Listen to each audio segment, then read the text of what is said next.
रहीम अस्सलाम वालेकुम dear friends. उम्मीद है आप खैरियत से होंगे। आज इस वीडियो में इनफर्टिलिटी और इसकी ट्रीटमेंट के बारे में बात होगी। This is part one. Infertility is basic very common problem nowadays. इसमें बेसिकली औरतों में या मर्दों में दोनों में प्रॉब्लम हो सकता है।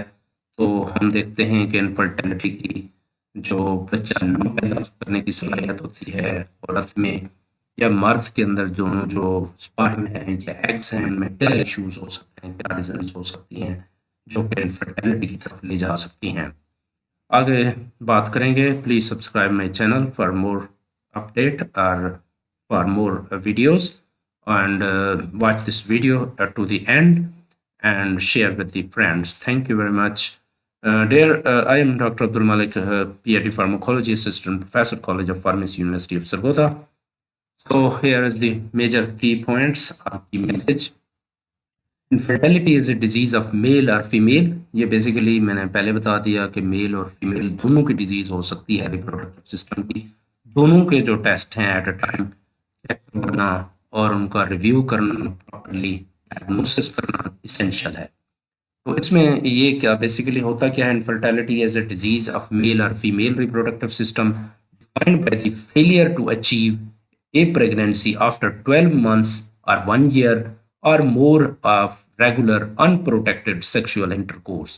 क्योंकि आपने अनप्रोटेक्टेड यानी कोई भी ऐसा मटेरियल यूज़ नहीं किया, जो कंट्रासेप्टिव यूज़ नहीं किया, उसके बगैर आप कोशिश करते रहें 1 साल या उससे ज़्यादा अरसा हो चुका हो, तो उसे हम इनफर्टिलिटी कहेंगे। तो इसमें basically infertility affects millions of people of the reproductive age. Reproductive age जो है उसके अंदर अंदर यानी 40 साल 44 साल तक या 50 साल तक, 16 या 20 साल से 50 या 40-50 साल के अंदर अंदर जो कोई मसला आता है उसे रिप्रोडक्टिव एज कहते हैं। World wide and has an impact on their families and communities के अंदर बहुत ज़्यादा इम्पैक्ट रखता है। इनके ऊपर परेशानियाँ होती हैं, बहुत सारी टेंशन, बहुत सारे डिप्रेशंस जो है वो पैदा होते हैं। तो लिहाजा इसका प्रॉपर इलाज करना बहुत ज़रूरी है। Estimate suggest that between 48 million couples and 186 million individual live with infertility globally.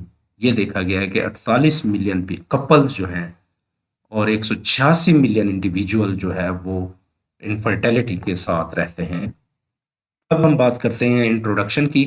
सबसे पहले है in the male reproductive system में क्या प्रॉब्लम हो सकता है।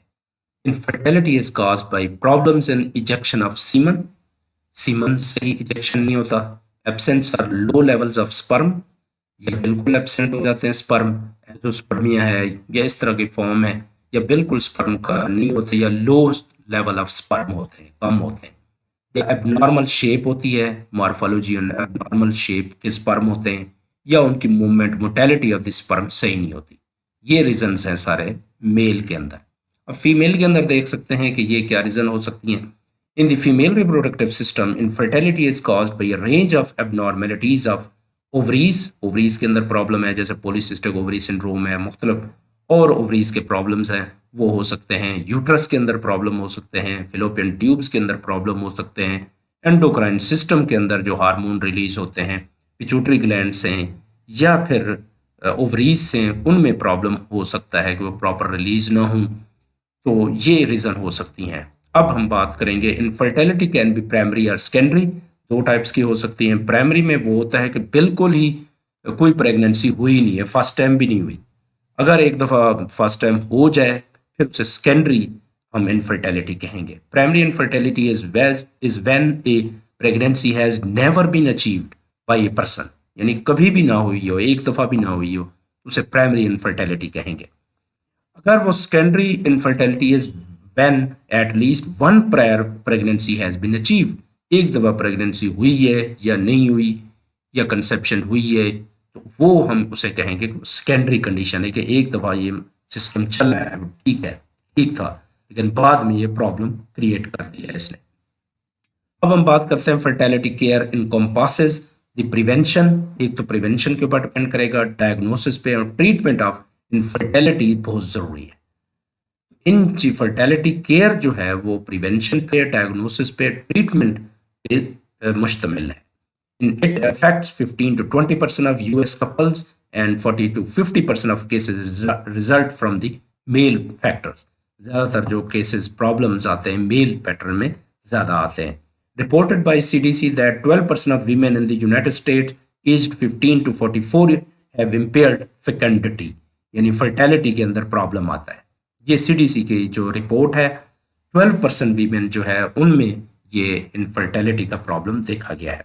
इसके अलावा evaluation of both partner is critical for treatment success. ये बहुत इंपॉर्टेंट है कि दोनों का इवेल्युएशन जो है वो करना ज़रूरी है, बोथ पार्टनर्स का, चाहे वो मेल हो या फीमेल हो, ये उसके सक्सेस के लिए बहुत ज़रूरी है. इसके बाद following A detailed history and physical examination, semen analysis, खासतौर पे मेल के लिए सीमन एनालिसिस किया जाता है और वो should be performed at least twice, 2 दफ़ा करना चाहिए ऑन टू सेपरेट ओकेजन्स, यानी कि एक दफ़ा नहीं करना चाहिए, महीने के बाद 2 या 3 महीने के बाद फिर करना चाहिए. और स्पर्मेटोजेनेसिस का जो पीरियड होता है, टाइम होता है 75 डेज होता है कि नए स्पर्म पैदा होंगे. It is important to review health events and gonadotoxic exposures from the preceding 3 month का कम से कम डिस्टेंस देना चाहिए. Male infertility is associated with high risk of testicular germ cell cancer हो सकते हैं and with high rate of medical comorbidities हो सकती हैं. इसके साथ और भी वजूहात हो सकती हैं, बीमारियां हो सकती हैं. Now we go toward the causes of infertility in female reproductive system. पहले भी बात कर चुका हूं इसको मुख्तसर, लेकिन यहाँ पे थोड़ी सी कॉजेटिव एजेंट्स डिटेल में बताए गए हैं. ट्यूबल डिसऑर्डर्स हो सकते हैं, यानी फिलोपियन ट्यूब का प्रॉब्लम हो सकता है, सो ट्यूबल डिसऑर्डर कहा गया है basically. Blocked fallopian tubes, STIs, sexual transmitted diseases, infections जो होते हैं सेक्सुअली ट्रांसमिटेड इन्फेक्शंस, वायरल हैं, बैक्टीरियल हैं, फंगल हैं, ये हो सकता है, लिकोरिया हो सकता है, कोई भी रीज़न हो सकती है. तो ये बताया गया है. या complication of the unsafe abortion हो गया है, वो हो गया. पोस्ट पार्टम सेप्सिस हो गया, एब्डोमिनल पेल्विक सर्जरी है, उसकी वजह से ट्यूबल डिसऑर्डर हो सकता है, रीज़न. इसके बाद यूट्रीन डिसऑर्डर हो सकते हैं. यूट्रीन जो है एंडोमेट्रियासिस है. एंडोमेट्रियासिस जो है यूट्रस के अंदर जो प्रॉब्लम हो जाता है उसको कह रहे हैं बेसिकली यूट्रीन का. Congenital in nature septate uterus हो जाती है, यानी यूट्रस थोड़ी सी डिफरेंट सेप्टेट शक्ल में आ जाती है. या बिनाइन इन नेचर हो सकती है, फेब्रॉइड्स उसमें जमा हो जाते हैं, फाइबर लाइक स्ट्रक्चर होता है जो अंदर बनना शुरू हो जाता है और वहाँ पे बच्चे की ग्रोथ नहीं हो सकती. इस वजह से ये इनफर्टिलिटी की एक रीज़न है. इसके बाद डिसऑर्डर्स ऑफ द ओवेरीज है. Basically polycystic ovary syndrome is the main cause. More than 50% of the cause जो है इनफर्टिलिटी की वो पॉलीसिस्टिक ओवरी सिंड्रोम की वजह से होती है. एंड अदर फोलिकुलर डिसऑर्डर्स हो सकते हैं. नंबर यहाँ पे 4 पे हम बात करेंगे disorders of endocrine system, imbalance of reproductive hormones like hypothalamus and the pituitary gland. इसमें इंक्लूड पिट्यूटरी कैंसर या पिट्यूटरिज्म जो है, पिट्यूटरी ग्लैंड की कमी हो जाए या कैंसर हो जाए या उसमें ज्यादती हो जाए, तो ये प्रॉब्लम भी हो सकते हैं फीमेल के अंदर. अब मेल रिप्रोडक्टिव सिस्टम में हम कॉजेटिव एजेंट देखते हैं कौन कौन से हो सकते हैं. नंबर 1 है obstruction of the reproductive tract. Reproductive tract की ऑब्स्ट्रक्शन हो जाए, ब्लॉकेज हो जाए. Blockage can occur in tubes, जो खासतौर पे इजैकुलेटरी ट्यूब्स होती हैं, डक्ट्स होती हैं, सेमिनल वेसिकल्स होते हैं, उनके अंदर जो है ये वास्ट डिफरेंस होता है. जो डक्ट्स हैं उनके अंदर प्रॉब्लम आ जाता है. और ड्यू टू इंजरीज और infections of the genital tract, urinary tract infection हुआ है जिनकी वजह से इनकी ऑब्स्ट्रक्शन हो जाती है, ब्लॉकेज हो जाती है और वो सही तरीके से स्पर्म नहीं बन सकते, इजैकुलेशन नहीं हो सकती और जिससे इनफर्टिलिटी के चांस बढ़ जाते हैं. हार्मोनल डिसऑर्डर्स हैं, यहाँ पे एक बात करेंगे कि हार्मोनल जो चेंजेस हैं, एंडोक्राइन ग्लैंड जो यहाँ पे मौजूद हैं, टेस्टोस्टेरोन है जो इसको खासतौर पे, पिट्यूटरी ग्लैंड है, हाइपोथैलेमस है, टेस्टिकल्स हैं इसको कंट्रोल करते हैं स्पर्म प्रोडक्शन को, उसमें प्रॉब्लम हो सकता है. ये हार्मोन्स हैं बेसिकली. पिट्यूटरी ग्लैंड से hormone, luteinizing hormone, follicle stimulating hormone release होता है, हाइपोथैलेमस से भी हार्मोन रिलीज होते हैं.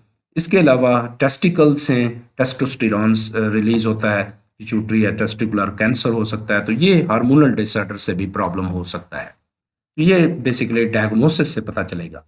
टेस्टिकुलर फेलियर क्या होती है basically, to produce sperm properly, testis जो है ना स्पर्म प्रोड्यूस नहीं कर रही ड्यू टू वेरिकोसील्स, इन्फ्लेमेशन या infection of the walls of the जो इनके टेस्टीज हैं उनके अंदर प्रॉब्लम आ जाता है, इन्फेक्शन हो जाता है, या medical treatment that impair sperm producing cell, और या कीमोथेरेपी करवाई गई है, कोई कैंसर है जिनकी वजह से वो सेल्स खत्म हो जाते हैं, तो ये टेस्टिकुलर फेलियर हो गया, ये भी एक रीज़न हो गई, रिस्क फैक्टर हो गया या कॉजेटिव एजेंट हो गया। Abnormal sperm function and quality अच्छी नहीं है, तब भी इनफर्टिलिटी हो सकती है। काज एबनॉर्मल शेप, मार्फोलॉजी सही नहीं है, उसकी शक्ल सही नहीं है, शेप के मुताबिक नहीं बना हुआ, टेल और जो हेड होता है उस तरह का नहीं है। एंड मूवमेंट, मोटालिटी सही नहीं है, उसकी मूवमेंट करेगा तो वहां तक पहुंचेगा एग तक। Of the sperm negativity negatively affect fertility, ये भी अफेक्ट कर सकता है फर्टिलिटी के ऊपर। Use of anabolic steroids can cause abnormal semen parameter such as sperm count and shape के अंदर प्रॉब्लम कर सकता है। खासतौर पे लोग जो एनाबॉलिक स्टेरॉइड इस्तेमाल करते हैं अपनी बॉडी बिल्डिंग के लिए, उनमें भी ये प्रॉब्लम हो सकता है। इसके बाद इनफर्टिलिटी ट्रीटमेंट की बात करते हैं। There are three main types of infertility treatment.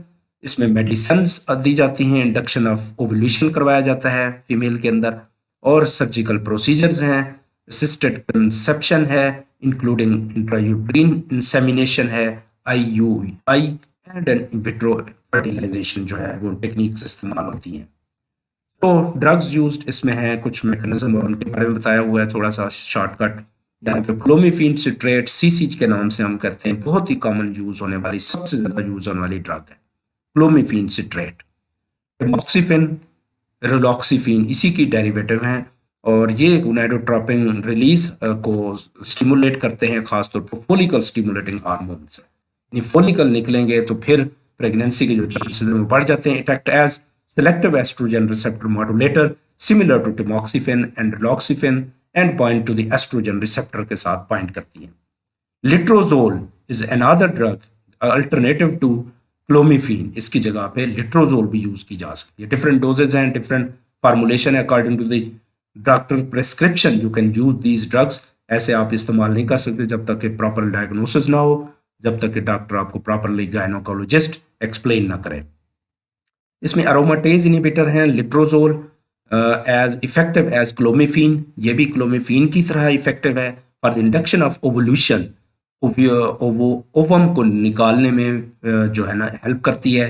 खासतौर पे पॉलीसिस्टिक ओवरी सिंड्रोम के पेशेंट में भी ये इंपॉर्टेंट रोल अदा करती है लिट्रोजोल। इसके बाद कैपरगोलिन है या ब्रोमोक्रिप्टीन है, ये दो ड्रग्स हैं जो डोपामीन एगोनिस्ट हैं। ये भी अल्टरनेटिवली प्रोलैक्टिन लेवल अगर एलिवेटेड है उनमें ये ड्रग्स दी जा सकती हैं, उन लेवल को बढ़ाया जा सकता है। इसके बाद ह्यूमन मीनोपॉजल गोनाडोट्रोफिन HMG है, और या रिकम्बिनेंट FSH ये भी दिया जा सकता है। ये इंजेक्टेबल फॉर्मुलेशंस हैं बेसिकली। HMG और recombinant FSH is indicated in the cases of hypogonadotropism and most other types of anevolution, जिसमें एवोल्यूशन नहीं हो रहा, असिस्टेड टू क्लोमिफीन ट्रीटमेंट, क्लोमिफीन ट्रीटमेंट हो रही है, और फिर भी अगर नहीं हो रहा तो फिर इसको भी प्लस किया जा सकता है, कंबाइन किया जा सकता है, इंजेक्टेबल फॉर्म में दिया जा सकता है। अब यहाँ पे 5 इंजेक्टेबल मेडिसिन अवेलेबल हैं जो कि दिए जा सकते हैं for the treatment of infertility. इसमें कौन से खासतौर पे फीमेल में ये देखा गया है, उनमें भी ये प्रॉब्लम आ रहा है, तो उसको दिया जा सकता है HMG या ह्यूमन मीनोपॉजल गोनाडोट्रोफिन, मीनोट्रोपिन के नाम से अवेलेबल है। मुख्तलिफ ट्रेड नेम बताए गए हैं। This drug is made up of 2 human hormone, follicle stimulating hormone, luteinizing hormone से बनी हुई है। अगर उनमें प्रॉब्लम आ रहा है, स्टिमुलेशन नहीं हो रही ब्रेन से, तो ये हार्मोन जो है उनको स्टिमुलेट कर सकते हैं, फर्टिलिटी को बढ़ा सकते हैं। FSH जो है follicle stimulating hormone can be given, ये भी इंजेक्टेबल फॉर्म में अवेलेबल है, may also be given for the same purpose, उसी इनफर्टिलिटी के लिए दे रहे हैं। And a similar manner as HMG, जैसे HMG का काम है, ये भी फोलिकल स्टिमुलेटिंग हार्मोन, ये कंबाइंड थे, यहाँ पे सिंगल इसको दिया गया है। और मुख्तलिफ ये फोली स्टेम के नाम से मुख्तलिफ ट्रेड नेम ये अवेलेबल हैं। इसके बाद ह्यूमन कोरियोनिक गोनाडोट्रोफिन है या SCG, जिसे हम बेसिकली प्रेगनेंसी टेस्ट करते हैं उसको इस्तेमाल करते हैं SCG को, तो ये मुख्तलिफ ट्रेड नेम है। इसे hormone use to trigger release of eggs from the follicles, ovulation में हेल्प करता है SCG, human chorionic gonadotropin hormone. इसमें गोनाडोट्रोपिन रिलीजिंग हार्मोन अगोनिस्ट हैं, GnRH है, अगोनिस्ट हैं, लोप्रोन के नाम से हैं, ये मुख्तलिफ सिनारेल के नाम से work by shutting down the body's production of ovarian hormone such as follicle stimulating hormone, luteinizing hormone, lowering the body's estrogen level को कम करती हैं। ये भी इफेक्टिव हैं फॉर इनफर्टिलिटी और इंजेक्टेबल फार्मूलेशन में अवेलेबल है। गोनेडोट्रोपिन रिलीजिंग हार्मोन एंटागोनिस्ट हैं, ये एगोनिस्ट थे, ये एंटागोनिस्ट हैं, एंटागोन के नाम से ये मुख्तलिफ ट्रेड नेम अवेलेबल हैं। Have a similar effect on as gonadotropin releasing hormone agonist की तरह रखते हैं, but rather than initially stimulating then down regulating ovarian hormone production, यानी इनिशियली स्टिमुलेट नहीं करते, लेकिन ये है कि एंटागोनिस्ट हैं, बेसिकली इनिशियली स्टिमुलेट करते हैं, बाद में डाउन रेगुलेशन कर जाते हैं। Gonadotropin releasing hormone antagonist work by immediately blocking release of ovarian hormones को रिलीज को ब्लॉक करते हैं बेसिकली। तो ये बेसिकली हमारे पास था फर्स्ट पोर्शन इनफर्टिलिटी का। सेकंड पोर्शन में भी मजीद ड्रग्स होंगी, मेडिसिन जो है वो बताई जाएगी, सर्जिकल मेथड्स भी बताए जाएंगे, मुख्तलिफ ट्रेड नेम जो अवेलेबल हैं ड्रग्स के वो भी आपको बताए जाएंगे। इसको भी आप लाजमी देखें, वॉच करें, और जो नेक्स्ट आने वाला जो इसका पार्ट 2 है वो भी बड़ी इम्पोर्टेंट है, उसको भी आप देखें।